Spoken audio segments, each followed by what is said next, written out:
And welcome everybody to the Lakers Outsiders podcast. We have kind of a special edition show for you again here today, but it's not a mock draft. Instead, we are going to answer all your fan questions. We were going to do a written piece today, but we got so many questions that we decided we're just going to talk about it in person because it's a little bit easier on us. So Gary Kessler here, joined as always, well, at least per usual, by Honi Ahmadian. Honi, did I say that right? You did say that right. I'm proud of you. One for one. And then joining us today is one of the founding members of Lakers Outsiders, although we never see him anymore because he's too busy carrying the show at Silver Screen and Roll, is Harrison Faigen. Harrison, what's going on, man? Not too much today, thankfully. It's been like a light news day, so I'm like fully expecting a couple rumors to drop that the Lakers are considering Buddy Hield or trading back for Buddy Hield.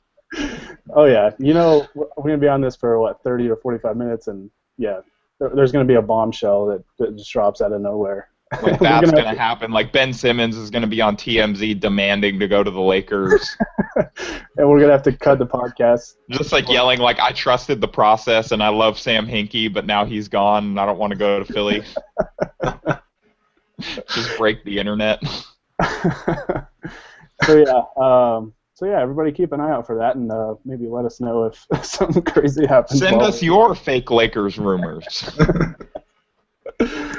So, yeah, as I mentioned to start out, this is just going to be simply a mailbag segment where we are just answering all your guys' questions. We got so many last night right after midnight Pacific time, and it was crazy. I didn't expect that kind of a turnout right away, but we appreciate it. We love the questions you guys send us, unless it's about, it's too many questions about potatoes kind of gets under my skin a little bit. But no, we got a lot of Lakers questions today. So I guess potato skin or? I should have purposely mispronounced your last name, though. So yeah, let's just dive right into it. We're going to try and get to all of these. We had so many, though, that if this goes too long, we might have to save it for next time. But all right, the first question is from Lakers Nation 86. He just says, talk about the rumors, as we've already kind of alluded to it, that Ben Simmons is trying to come to the Lakers on the next podcast. Harrison, you've been kind of all over this kind of stuff, covering it for Silver Screen and Roll. What's kind of your take on that whole scenario? I don't think he's actually trying to force his way to the Sixers. I think that was the whole trying to force his way to the Sixers, trying to force his way to the Lakers. There was the whole thing before the draft, that vertical report that he wanted the bigger shoe deal that he could get in LA.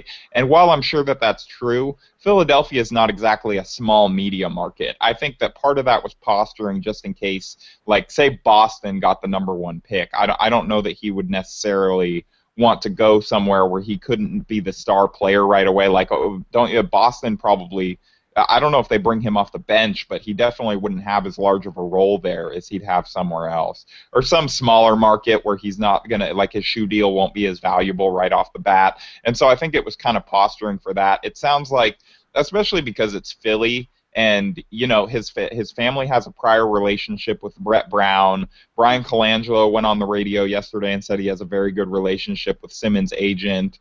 So I just don't think that that's going to be a real thing that's happening. I think that it's definitely going to be a thing that gets drummed up for clicks a lot over the next couple weeks. Oh, yeah. But I don't know that it's necessarily...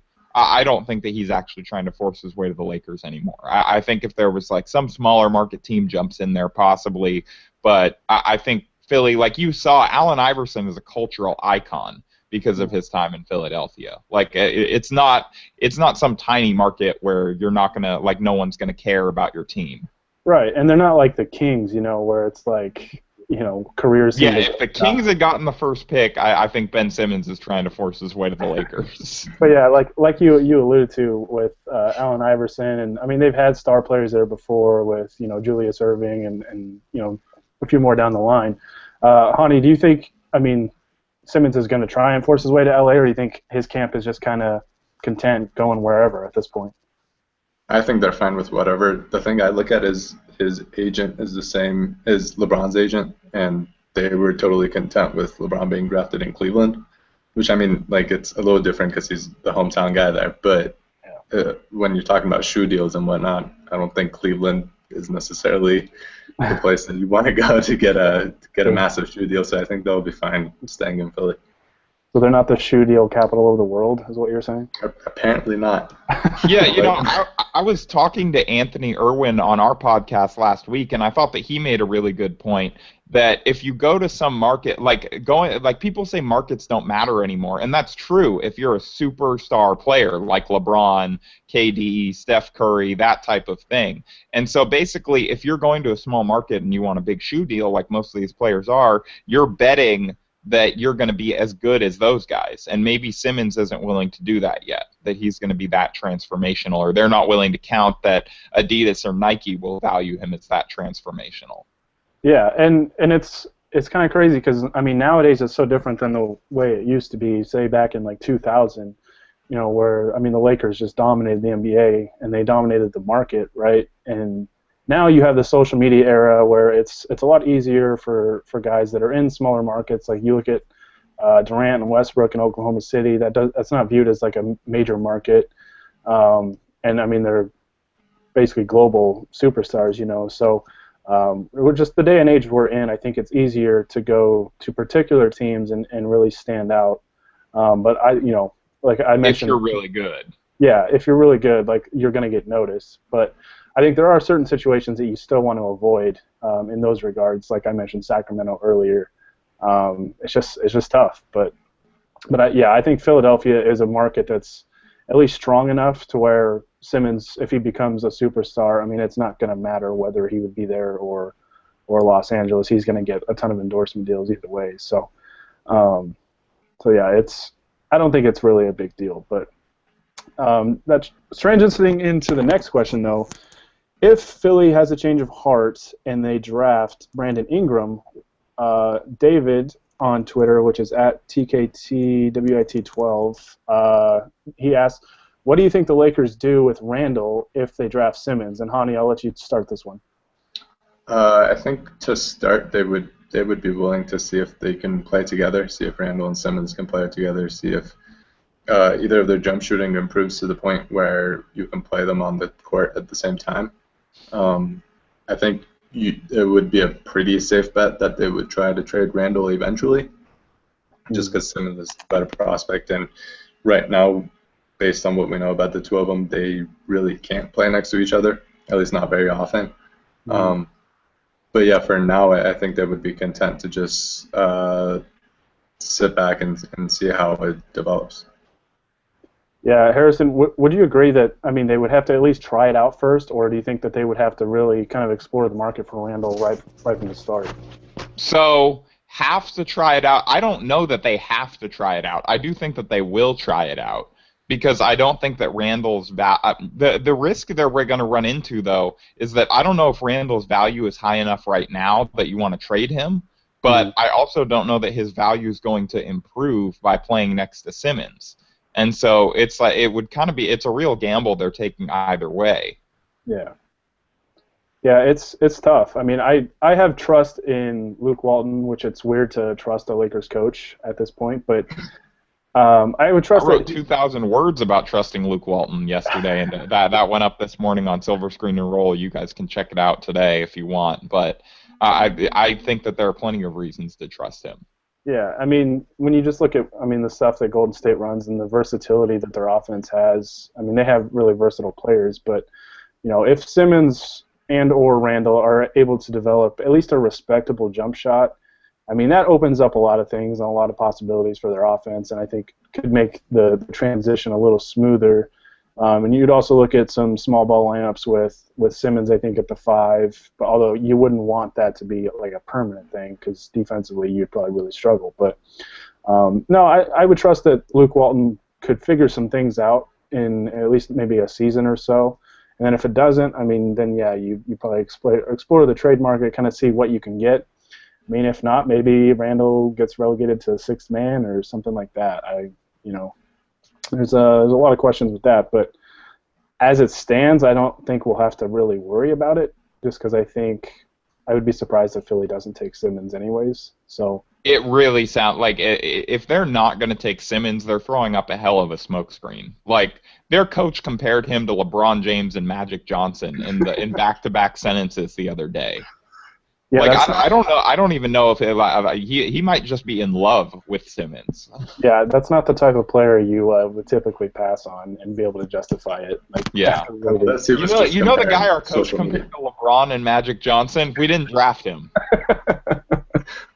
Maybe Brett Brown was just talking about his Twitter presence. And I think he would pass on him. Just subtweets and obvious stuff. If he's got the subtweets down, man, he's turning into LeBron James like right away. But Rich Paul is teaching him. Oh yeah, that's part of being his client, I guess. Okay, so the next question actually, I think, probably transcends into the free agency more so.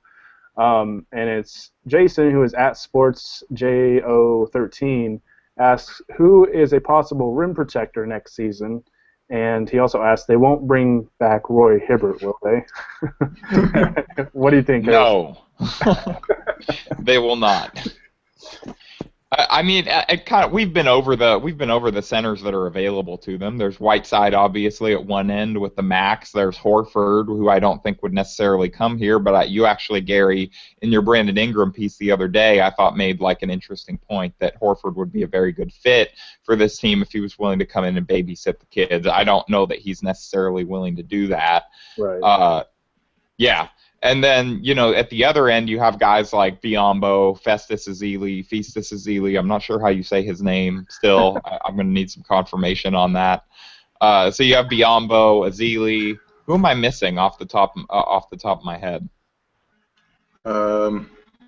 There's Tyler Zeller, which is kind of on the lower end of that spectrum. Yeah. You could get him for less than the max, which is rare this summer. Yeah, Jan Mahimi, I think, is what Honi was just saying. Yeah, Jan Mahimi, I think, would be a decent one.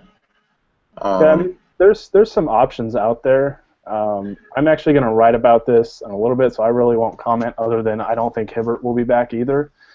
But there's a couple options that I think could be, I guess, stopgap options until free agency next summer, which is a much, much better free agency class overall that is just loaded with star power. I was looking at it when I was writing my my Ingram piece yesterday, and I was just astonished at all the names that are going to be available in free agency next summer, with the cap increasing to around $110 million too. Every single one of these mailbags next season is going to just be like 20 questions of will the Lakers sign Westbrook? Yeah, it's Westbrook, Durant, Ibaka, Steven Adams. Just sign the whole Thunder team. We're going to be the LA Thunder. Yeah, it's like we all thought that this summer was going to be crazy for free agency, but next summer is going to be just insane. Because this class kind of died off rather quickly. It looked promising, and then some of the guys that were expected to be at the top just kind of fizzled out a little bit. So shout out to Harrison Barnes. Yeah. Hey Gary, with the money that's going to be available next summer, you should start promoting your mixtape a little bit. You might be able to at least get like a training camp invite. Oh dear God. For all of you listening, I'll post a link to that after the show if you want. Good thing I'm going. They want it. So yeah, let's just go on to the next question. Honi mentioned Jan Mahimi. We kind of covered, I think, all the rim protectors. It's kind of an interesting class this year, but well, who would be out of the obviously outside of Whiteside and Horford? Who would be your guys' number one choice? I would. Don't spoil your whole piece, Gary, but give us something. Well, my first choice, I guess, would probably be Biyombo, just simply because of the fact that, he's shown that he's a really good rim protector. He's rebounded the ball like crazy in the playoffs. He just had 26 rebounds the other night, and I think you can get him on a relatively a team-friendly contract with the cap increasing. I think you might get him for about $15 million a year, which a lot of people see that and freak out. But when the cap is going to increase to $110 million or so next summer, that contract looks really, really good. So, and he's 23 years old. So, I mean, you're kind of hoping that he just keeps getting better and better. So. Yeah, I think he'd be a good option. Honi, what do you think? Who would be your? I know you make a lot of Biombo jokes on Twitter. I think is Biombo your guy too? Well, see, that's the difficult part. Ezeli is also easy to pun on Twitter, so. Lakers, don't make him a GM. That's how he targets free agents. Just builds the most pun-friendly team. I could Ezeli be a GM.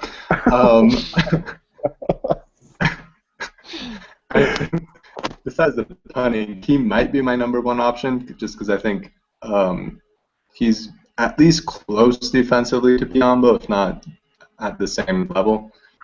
But I think he's a better offensive player, and he's better in the pick and roll, which I think would really help D'Angelo Russell. Only thing I worry about is that he probably costs just Biombo, if not more, and he's restricted, and he has a history of knee injuries, so I don't know about giving him all that money. Yeah, I think the restricted thing is going to end up keeping the Lakers away from him just because they don't really have a history of targeting restricted free agents because they're worried about being matched. So I guess we'll see. But I'll agree with you for the additional reason that Ezeli has already played in Luke Walton's system, and I think that since they're similar levels of talent, kind of similar skill sets in a lot of ways, that's the kind of guy maybe you want to go after. Because we already know that he can look good in the type of basketball that Luke Walton wants to play. Yeah.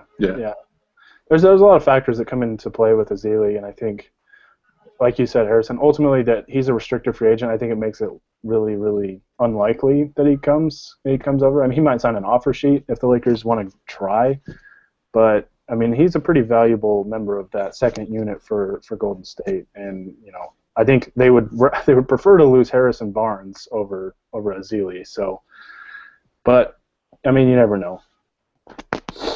All right, we spent a lot of time on that question. Hey, I mean, it was a good question. It was worth getting into. I think. At Fly Like Bryant simply asked how to pronounce Honi's name. We actually talked about this before we went on the air, but it is pronounced Honi. Like H-A and then knee, like Festus Ezeli's knee injury problem. So, that's... How dare you joke about knee injuries? Oh, good God. Don't you even start with me. Okay, back to a serious question. Twitter name is #InMitchWeTrust, which is @lists10. Just asked if Jim really does step down after next season, Mitch would still be here, right? Honi, do you think Mitch would still be here even if Jim Buss is gone? I kind of don't think so, because I think the only way that Jim Buss would be gone would be if all those rumors of Genie wanting to get Phil Jackson back in LA would be the right thing. And if Phil Jackson's in LA, then I don't think he's going to be working with Mitch Kupchak. So I think they're kind of like a wrestling duo that's either together or not. A tag team. Yeah. Harrison, you would think Mitch has done enough to kind of warrant him staying, though, don't you think? Or do you think Phil would just kind of clean house if he comes over? See, I honestly think that Mitch would step down if Jim Buss also stepped down with his deadline. I think that, I just don't know that he wants to do the whole transition to a new front office, figure out a whole new power structure at his age. Like, I think he's made enough money and done enough. I don't know that he necessarily would want to go through that. I mean, I don't know him personally. Maybe he does. But, like, just watching him at the lottery last week, like, how painful that looked. Like, just, like, having to sit up there and deal with, like, with lottery balls spinning around in a machine. Like, I can't imagine being under the gun and trying to figure out if the guy that you've worked with for the last, 10 years now is going to keep his job or lose it. Like, yeah. And that's what a lot of people don't realize is that Jim Buss has been in his role as VP since 2005. So, I mean, he's been through, kind of a rebuild, and they've reached the top of the mountain, as Kobe likes to always say, and now they're kind of back down at the bottom and trying to build their way back up. But yeah, but it's one thing that's important to remember is that every good decision the Lakers have made since Jim Buss took over was Mitch Kupchak. So that's why hashtag if Mitch we trust. I'm not even going to dive into that topic. Like, it was so awesome when Mitch signed Steve Nash, and then when it didn't work out, it was like a terrible move by Jim Buss. I just... And joining us on the podcast today is Stephen A. Smith. That is preposterous! So I guess this would be like an episode of First Take. So, Honi, that pretty much just makes you Skip Bayless at this point, I think. Oh, dear God. So you got to yell something about LeBron really quick. And you got to say... LeBron James is a choker who does not know how to win. And you're apparently a Spurs fan, although you have like 12 other teams that you root for. It's cool. And I scored like 12 points in a middle school basketball game one time. All right, so the next question is from at LAX_Cal. He says, aside from both forward positions, how do you feel Simmons at point guard with D'Angelo at shooting guard, or with Simmons playing center some minutes, which we talked about a little bit? So, Honi, I'll throw it back to you. Do you think that would be more ideal instead of having Simmons maybe play like a small ball 5, having him basically be the team's point guard facilitator with D'Angelo being off the ball? I'm not sure if it would be ideal, but I would definitely want them to try it. You know, I think Simmons is the kind of player that you'd want to play at a bunch of different positions, and the fact that, you know, he's basically a giant point guard that plays power forward would probably make him a decent actual point guard. We saw Point Giannis be super awesome for the last month of the season, so why not try it with Simmons and see if he can do the same thing?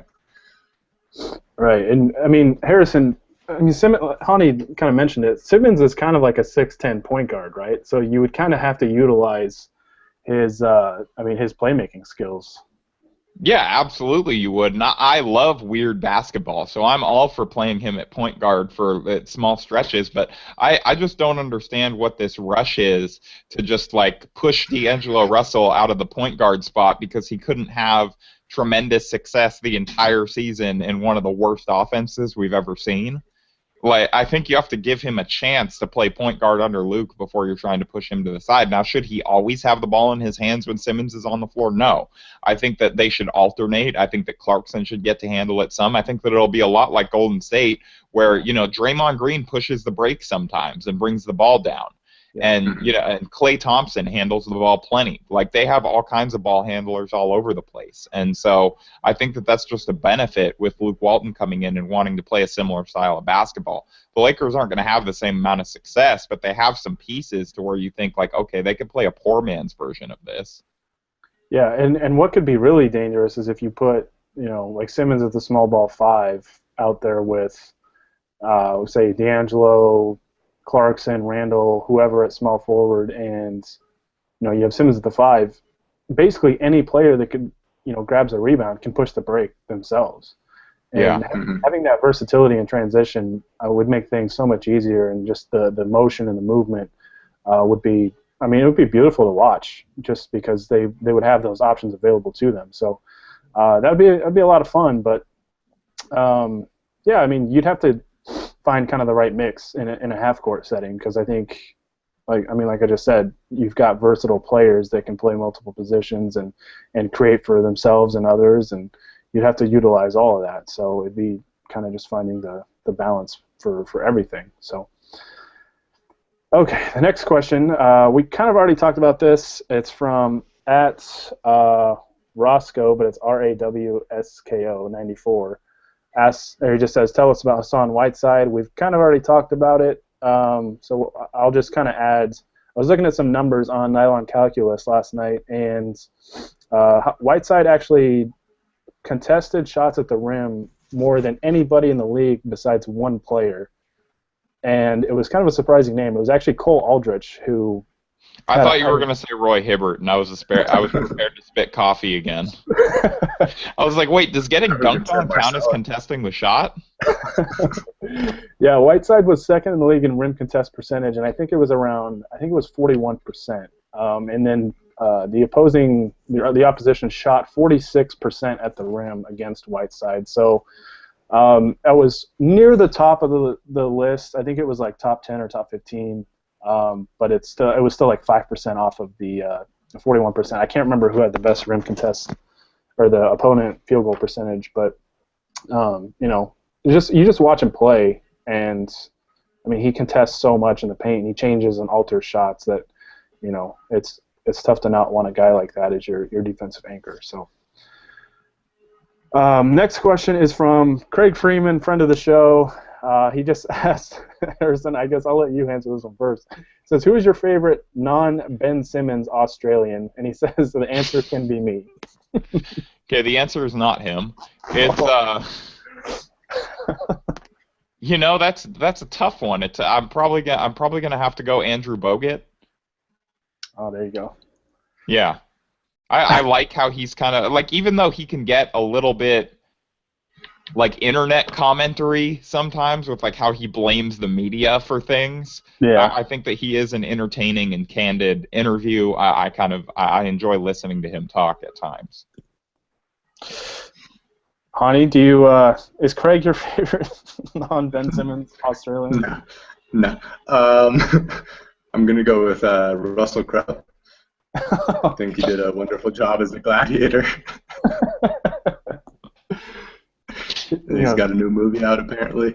Oh yeah, and it actually looks really good. What's it called? The Nice Guys with Ryan Gosling. Yeah. Actually, this is what fun. You guys tuned into a Lakers podcast for. Yeah. Hey. I'll be expecting that check from the movie studio though for that free. Hold on, Gary. Let me stop you for a second right here. I know you like to go to the movies, but what if I told you about my friends at Fandango? And they could get you the hookup for one free ticket with the purchase of 2 other ones. Just use the code Harrison on Fandango.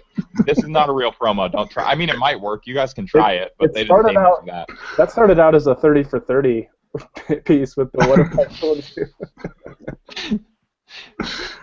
My favorite podcast plugs are Can I go on a rant for a second? Go for it. JJ Redick, you are an NBA player. You don't have to be doing podcast plugs, man. Just sponsor the show yourself. Just do your plugs for JJ Redick. Like, how much can like MeUndies actually be paying you that it's worth it to plug them? MeUndies, if you want to plug the podcast, I have no shame. I'm just saying, JJ Redick, you're a millionaire. You don't have to do this. Oh my God, this podcast is quickly. Sorry, that's just been on my mind. I haven't had a place to express it, so. Harrison Faigen's next column is going to be on JJ Redick. Why JJ Redick is too good for SeatGeek promos. You gotta end it with my column.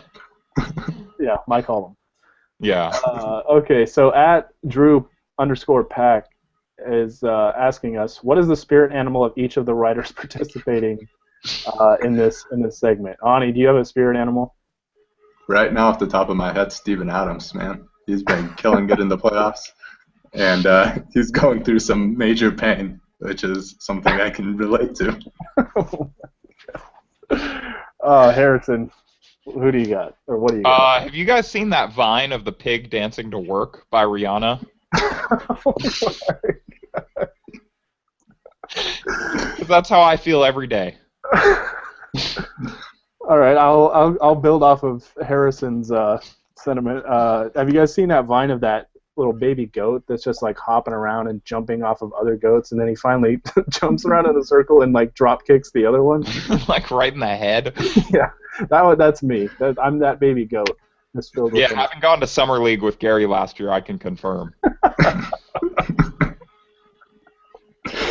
Oh, good God. Very surprised you didn't say your spirit animal was a potato, though. You can't eat your spirit animal. Oh, man. Not that attitude. I forgot how off the rails these go. Although if I guess Harrison could eat his spirit animal if he ate some bacon. But I'm vegetarian, man. Can't do it. All right. The next question from Eric White, 406, asks, ideally, I guess we'll try and run through this one really quick because this could take a while, but actual realistic Lakers team next season, players 1 through 15. So I guess I'll limit it to, because we know about 7 or 8 players that'll be on the Lakers next year. Harrison, who are a couple free agents that you could see the Lakers adding this year? It's a good question because, now that it looks like they're going to draft Ingram, I think that their number one target is going to be a center, and I really think they're going to get Hassan Whiteside. I think there's a good shot because unless the Heat's negotiations with Dwayne Wade get really acrimonious again, which I guess is possible, there's just almost no way with the cap math that they can keep both. Yeah. Yeah. And so I think that Whiteside's eminently available, and so if the Lakers are willing to throw him the max, I can definitely see him in Los Angeles next season. Yeah. Honi, okay, so Hassan Whiteside's off the board. Who else do you see the Lakers possibly getting? Actually, since if we are talking about Whiteside, I think I would really want them to get a good veteran presence on the team, just because there's a lot of questions about Whiteside's attitude, and if you're putting him on as young of a team with a super young head coach, I think I'd want a player that could. He's going to teach D'Angelo how to Snapchat. Talk about church as cake. So I'll go with Jared Dudley. He's probably not my top choice as a free agent, obviously, but I think he's a good veteran guy who can also still play and space the floor a little bit and do all of that. So I think Jared Dudley would be a... Actually, I like that, especially with Luke wanting to play small, play like the Warriors. I could definitely see him at the 4 a little bit in those minutes. I could just see Kobe texting Mitch after he sees reports that Dudley might sign with the Lakers after his comments last year or 2 years ago. He's like, Mitch, if you ever sign that guy, I swear to God. I will go on Inside the NBA and ether Jim Buss this entire season. No, I mean, I like both of those. I think I agree with if you have Whiteside, you need a veteran presence there with him. Just because, I mean, Luke is that's why they signed Durant, obviously. Yeah, I was going to say my veteran presence is Durant, but if they don't sign Durant, I can claim I was just kidding. But if not, you heard it here first. Kevin Durant's going to be a Laker. Sources say. Sources say. And my source is my tweet that was a mathematic word problem that wound up being the answer is KD to LA. So this is a question we've gotten a couple times, and I think it's a really good question. And Honi, you can answer this first, but I am Stasmatics on Twitter asks, which player would benefit more from being a Laker and why? Brandon Ingram or Ben Simmons? Ooh, who would benefit more from being the Laker? It's a tough question. I'll go with Brandon Ingram just because of the fit issue. I think he's got the fact that he has so many players that can create for him. We'll see him succeed because he's a really good shooter. If he went to Philly, for example, he'd probably be the #1 ball handler on that team unless they max out Dennis Schroeder. So yeah, I think Brandon Ingram could probably gain the most from being a Laker. I can see what you're saying, but at the same time, I think that Simmons has worse fit issues in both places. So I think coming to Los Angeles, where he's going to be a bigger deal by definition, I think would do more for his market value. Well, and playing alongside D'Angelo Russell, someone he's familiar with, I think would probably help his case too. But I actually I agree that it would be Ingram just from an on-the-court standpoint, just because I think with Ingram coming here, the Lakers already have 2 primary ball handlers with Clarkson and Russell, assuming that Clarkson is re-signed, which I'm sure he will be. And I think with Ingram kind of being a plug-and-play guy right from the start, because I can see him struggling a little bit with the physicality of the NBA and the speed of the game a little more than Simmons might right away. So I think the fact that he would have Russell and Randle and Clarkson and those guys next to him, I think that would be more ideal for him because he wouldn't have so much pressure to be kind of like the face of the franchise because I think D'Angelo already kind of has that. So Simmons, I think you can put him in either destination and he's going to be fine either way. But I think with Ingram, it would be more ideal for him to kind of come in and not be the focal point of the offense necessarily, like Simmons would probably be wherever he goes. So, but no, I mean, you can make an argument for both guys for sure. So Lakers should just draft both. just buy the Phillies pick. Like we'll give you like $1 billion. Just give us the number one. We'll throw in Nick Young. Nick Young returns home. The "I'm Coming Home" montage for Nick Young. He gets like the Skylar Grey song playing as he's introduced coming off the bench in a blowout loss. You get Lee Jenkins to ghostwrite a piece about him going back to Philly. Why I came back to Philly. They decided to pay me, mostly. My other team didn't want me there anymore. Oh, poor Swaggy. All right. Moving on from Swaggy real quick. I have a feeling he's probably going to come back up in this, but at King Bagella, I apologize if I say that wrong, but just simply asked build or buy, which I'm sure is alluding to, do you think the Lakers should build through the draft, or do you think they should explore trading the pick for an established talent? Harrison, I mean, which route do you think would be more beneficial? It's keeping it, for sure. I think with the younger guys that they have on the roster and no clear free agent, like huge free agent targets this offseason, short of Durant. So, like, if they sign Durant, obviously you go win now. But if they don't, then I think that you got to see what you have in these young guys and try and build organically. Yeah. And see if you can build kind of what the Thunder did, which is just like with a bunch of high lottery picks, which again, like I think has been overstated as a model for contention. There aren't a lot of teams that have actually successfully done it, but the Thunder have, and the Lakers have high picks now to where you think, like those guys aren't as good as Durant and Westbrook, obviously, but eventually they could be something. And so I think that you got to give them a chance to see how high their ceiling is. Yeah. Honi, would you agree with that it's probably more beneficial to build through the draft? Yeah, and the thing I look at is I don't think there's an obvious guy that you can trade the pick for that you can say the other team would be willing to give him up and the Lakers would be better off for it. I don't think there's any guy that I could see that happening with. Like, I bounced around the idea of, say, Gordon Hayward, and I don't know if the Jazz would ever do that. But even if they did, I don't know if it's a smart idea for the Lakers to get not an old guy, but an older guy that's going to be paid a whole lot of money when they can get someone like Ingram for super cheap. Yeah, and that's the thing. A lot of people have talked about Jimmy Butler or DeMarcus Cousins or Paul George, and they're like, oh, just trade the pick for that guy. And it's like, if you were Chicago, Sacramento, or Indiana, would you trade those guys for just the number 2 pick? Because I wouldn't. Especially a guy like Paul George, who I think is still 25 years old. Yeah, they're not. Especially, you got to consider their situations where Sacramento is moving into a new arena. They're not trying to, and they don't have their lottery pick in 2019. They're not trying to tear things down. And Larry Bird isn't trying to go through a rebuild. Yeah, Larry Bird's kind of like Pat Riley in the regard that he doesn't want to rebuild. He just wants to find ways to reload. They don't really. They're not really patient, I guess.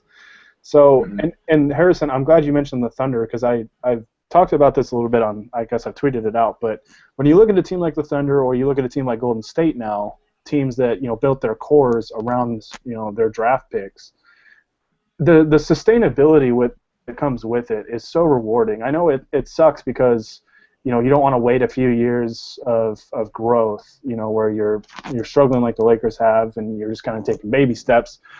I mean, you look at the Thunder. In 2010, they were a 50-win team. They were the 8 seed, but they were a 50-win team and lost to the Lakers in the first round. But since that point, they've been a contender every year that they've been healthy.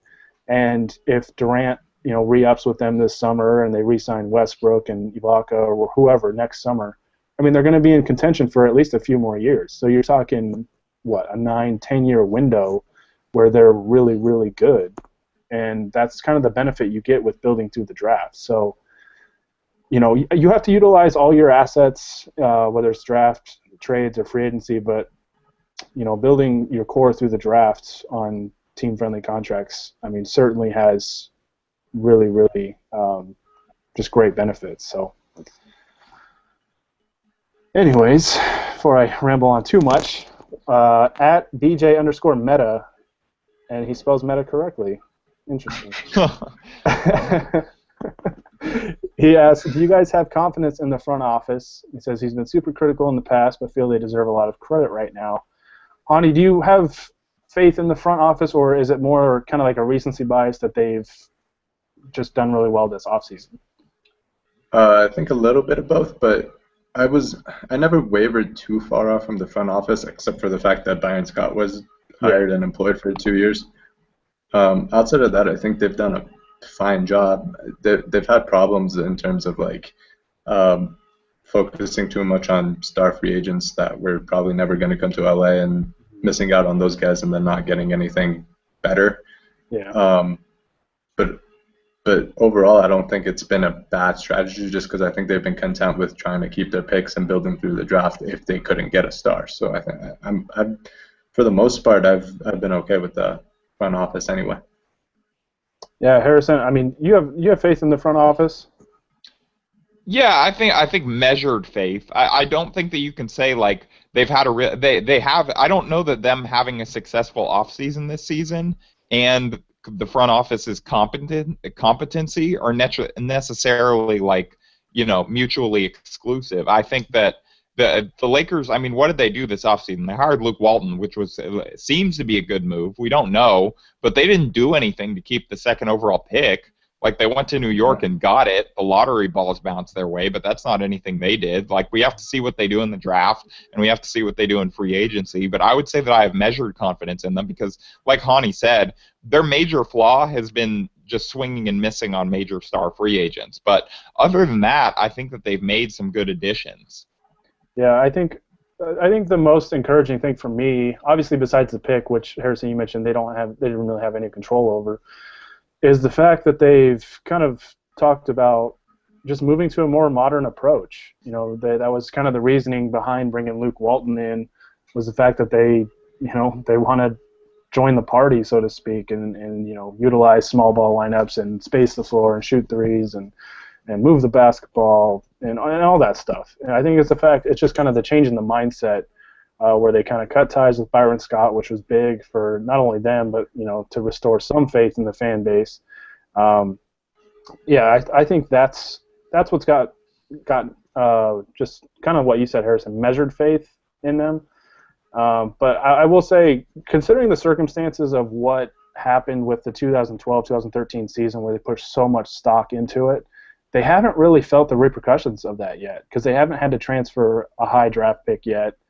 And they've done a hell of a job recovering from that, considering the circumstances. So, I mean, it's fair to have faith in them, but it's also fair to have your reserves too until we see what they really do this offseason. So yeah, and again, like them having one of the worst teams in basketball 2 years in a row is that is on the front office in some ways, and they've been dealt some bad luck, but you can't fully just say like I have faith in these guys when the team's been this bad. Mm-hmm. Yeah, for sure. There's kind of a mixture of both, but yeah, there are reasons to have some confidence. Sorry, I don't want to get too hot takey there. Like, there are reasons to have some, but you definitely can't have full. I don't know that you can have full faith that like these guys know what they're doing and that they're going to do an excellent job. Mm-hmm. Yeah, it's kind of a mixture of both, but I wrote a little bit, or I think last week. I don't know, my days are all running together now, but I mean, this offseason honestly has been perfect for them so far because they've kind of hit on all the things that you would want them to hit on. They got one of the top coaching candidates on the market, Luke Walton. They got the assistant coach that he wants with Brian Shaw. They've landed the number 2 overall pick. They have a bunch of cap space. They sent Kobe Bryant out on the right note. I mean, it's been a really fun offseason because everything's kind of bounced their way. So hopefully that continues into June and into July. So. I think we just have a couple more questions here. This one is from Isaac and a bunch of numbers, 881-06551. That's his phone number. Might be his social security number. Who knows? But he asked, who fits in better with what we have so far, Ben Simmons or Brandon Ingram? And I would imagine, are we all in agreement that it's probably Brandon Ingram in terms of just a skill set standpoint? Yeah, he fits better right now. Oh, sure. And I think that Ben Simmons might still be the better prospect. So I don't know. Like I definitely wouldn't be disappointed if the Lakers got him. Oh, But exactly. I think that in terms of fit, Brandon Ingram fits a lot better. Yeah, and that's been the weird thing with these two prospects because they're head and shoulders above everybody else. But because I see Ben Simmons as the top prospect in this draft as well, but Ingram is the guy that just fits seamlessly in just about any offense in the league. And it's just weird, you have the number one prospect who's not a great fit with a lot of teams, and the Because number two guy. you have to build around him. Yeah, exactly. And Ingram, you can just kind of plug in, and Yeah. it fits right away. So, an interesting dynamic to think about for Philadelphia. But I think this might be the last question. I'll have to scroll farther up. But at Anthony7, I pronounce I'll probably totally butcher this, but Quijano, something along those lines. Just asks who has more potential, DeMar DeRozan or Jordan Clarkson? Honey, who would you take? I guess in terms of a potential standpoint. I guess Clarkson just because he's younger, and the one big knock on DeRozan is that he can't shoot, and Clarkson isn't a great shooter yet, but it looks like he's improving. Like he improved between his first and second season, so I guess Clarkson has the higher potential. DeRozan's the better player right now, though. So Yeah, Harrison, would you agree? I mean, Clarkson with the youth, I would imagine he has more potential, right? Even though DeRozan might be a better player, so to speak, right now. I guess I don't know. It depends on how you're defining potential. I guess if you're like potential to get better, I don't think that DeMar DeRozan is going to get much better than where he is right now. But I also don't necessarily think that Clarkson's ever going to be a whole lot better than where DeMar DeRozan is right now. So it's kind of an interesting question, I guess. I don't know. It just kind of depends on how you define potential. Like Clarkson, I think, has more potential to get better than where he is currently. But I don't know. Again, I don't know if that he's ever going to be better than DeMar. I do know that he's going to be cheaper than DeMar. And so I don't know if you're the Lakers, you want to have both because their kind of skill sets overlap a little bit, and I don't know how much you can play them together unless you're playing Clarkson at the point. Right. And with Clarkson, you have the chemistry kind of already set in place because him and D'Angelo Russell are pretty close. I mean, the young core seems to be a pretty close group. And just having the cheaper option, and I think he fits pretty well alongside D'Angelo. So I think it would be more beneficial to just kind of stick with Clarkson and pay probably max money for DeMar DeRozan. So, okay, I think this is the last one. Actually, we'll throw it to this one, I guess, first. There's two more. At Chris M. Pictures asks, do you think any of the young core has the potential to spend their full career with the team?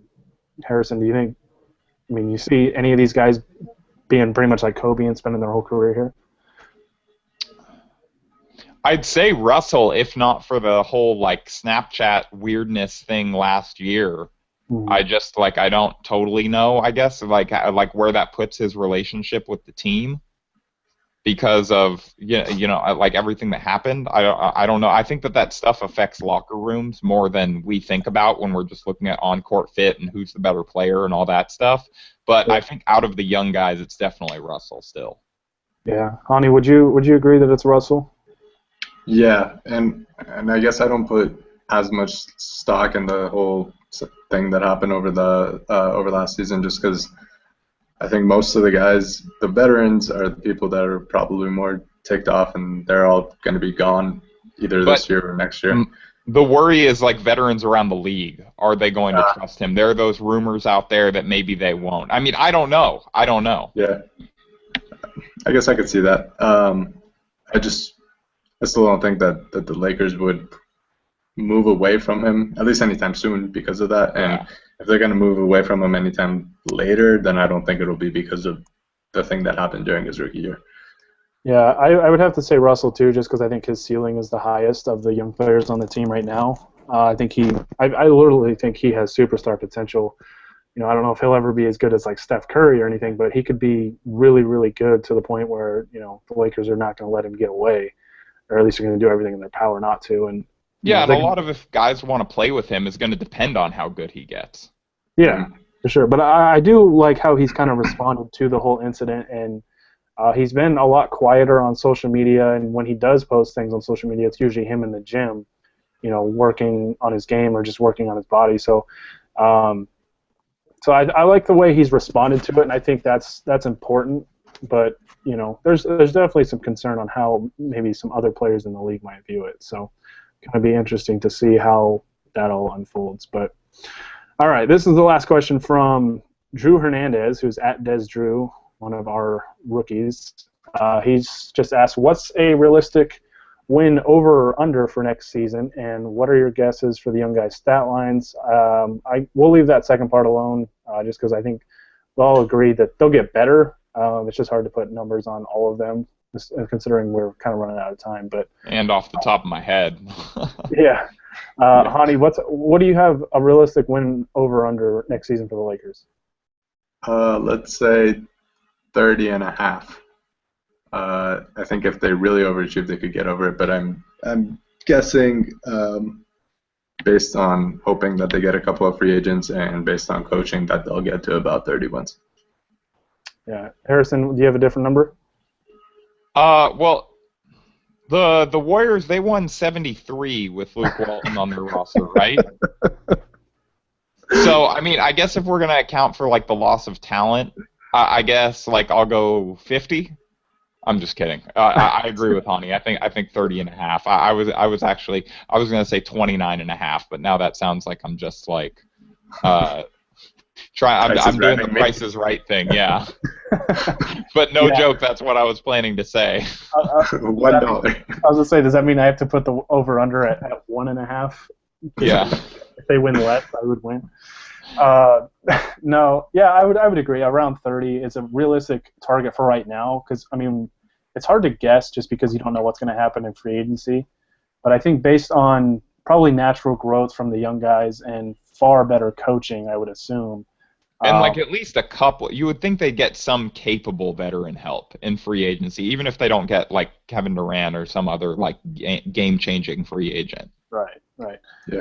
I mean, if you look at, if say they won 30 wins, like that means they would lose 52 times, but down from 17 wins, if you have a win improvement by 13, I mean that's a pretty significant jump. So, I mean, unless they hit it big in free agency, or say Brandon Ingram or Ben Simmons, or any of the other young guys turns out to just take a massive leap in production this year, you're probably looking at a growth around that. I would say probably 13 to 15 wins if they're lucky, but it's I don't know. It's hard to say with half the roster being intact right now. So all right, that's going to do it. I apologize we didn't get to everybody's questions. A lot of them were kind of repetitive, but we've got a lot at the end. Sure, just insult the viewers. A lot of Byron Scott questions, which I don't really want to get to, but who?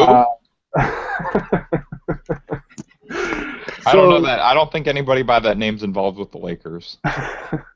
Oh, he's no, it's that author Byron.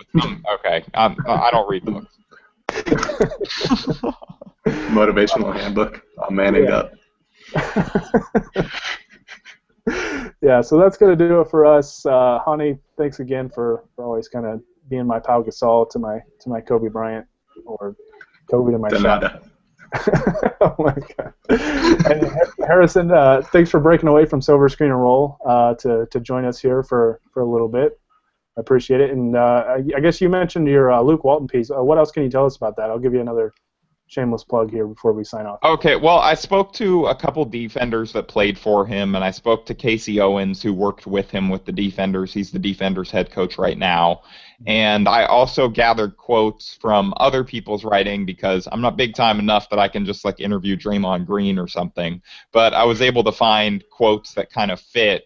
That just, it was just telling a story of why I think that he'll have success in Los Angeles, and I think that a lot of it is going to be creating a more positive culture. And I also think that he's bringing some actual like coaching talent, like schematic talent. It's not just going to be like getting the guys to sing Kumbaya in the locker room. It sounds like he knows what he's doing, just from like a scheme standpoint, and he's going to have the Lakers playing modern basketball. And so I think that I'm high on the addition. I think I'm excited to see what he does in summer league with the young guys and with whatever player the Lakers draft. And I guess we'll go, and then whatever free agents the Lakers add, and we'll see what they do this fall. But I think it looks pretty good right now. Yeah, it's definitely something to be excited about, especially after the coaching that we had to deal with the first or these last 2 years. So yeah, for those of you still tuning in with us, make sure you check that out. Harrison's always really good at producing quality content, and that's the only nice thing I'm going to say about him. But but no, thank you to everybody that sent us questions. I was surprised at the turnout that we got. That was just a ton of questions. And thank you two again for joining me, and we'll hopefully get another podcast up here soon, but kind of need some more Laker news to talk about. But always be sure to tune into LakersOutsiders.com. We'll have you covered with the latest news and everything. And yeah, thanks guys, and thanks everybody. We'll see you guys next time. All right, thanks to our friends at SeatGeek.